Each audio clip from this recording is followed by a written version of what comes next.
जगतं प्रवेशं वाराणसीपुरपतिं भज विश्वनाथं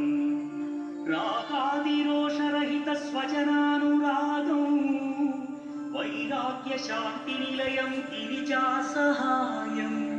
माधुर्यधैर्यशुभगं करणाभिरामं वाराणसीपुरपतिं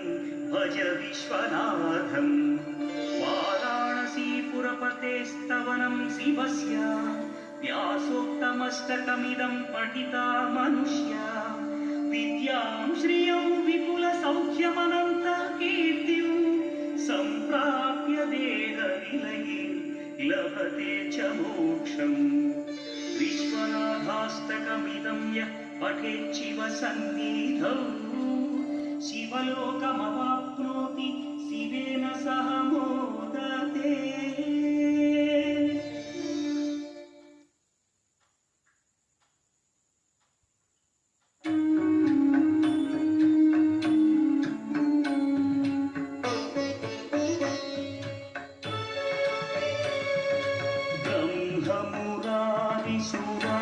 ब्रह्ममुरारिसुरार्चितलिङ्गं निर्मलभासितशोभितलिङ्गं जन्मज दुःखविनाशकलिङ्गं तत्प्रणमामि सदा शिवलिङ्गम् देवमुनिप्रवरार्चितलिङ्गं कामदहन करुणाकरलिङ्गं रावणदर्पविनाशकलिङ्गं तत्प्रणमामि सदा शिवलिङ्गम्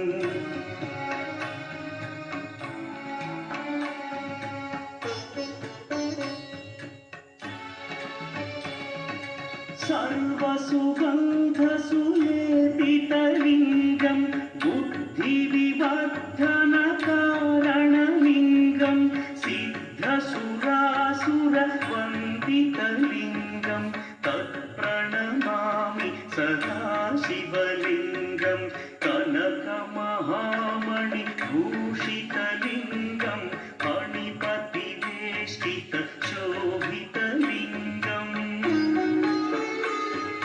दक्षसुयज्ञविनाशनलिङ्गं तत्प्रणमामि सदा शिवलिङ्गम् कुङ्कुमचन्दनलेपितलिङ्गं पङ्कजहार सुशोभितलिङ्गं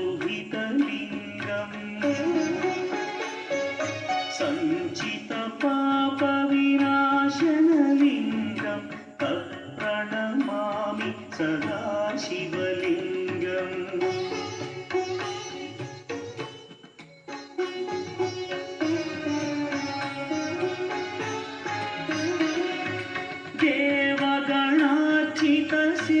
देवगणार्चितसेवितलिङ्गं भावैर्भक्तिभिरेव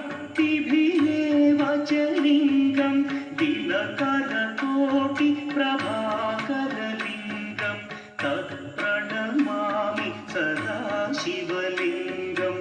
अष्टदलोपरिवेष्टितलिङ्गं सर्वसमुद्भवकारणलिङ्गम्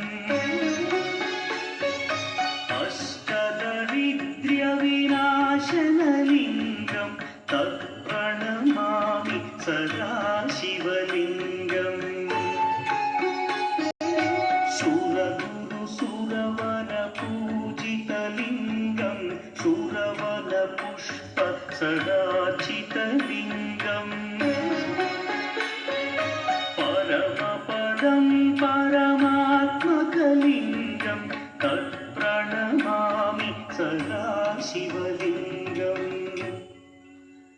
लिङ्गाष्टकमिदं पुण्यं यः पठेत् शिवसन्निधौ शिवलोकमवाप्नोति शिवेन सह मोदते।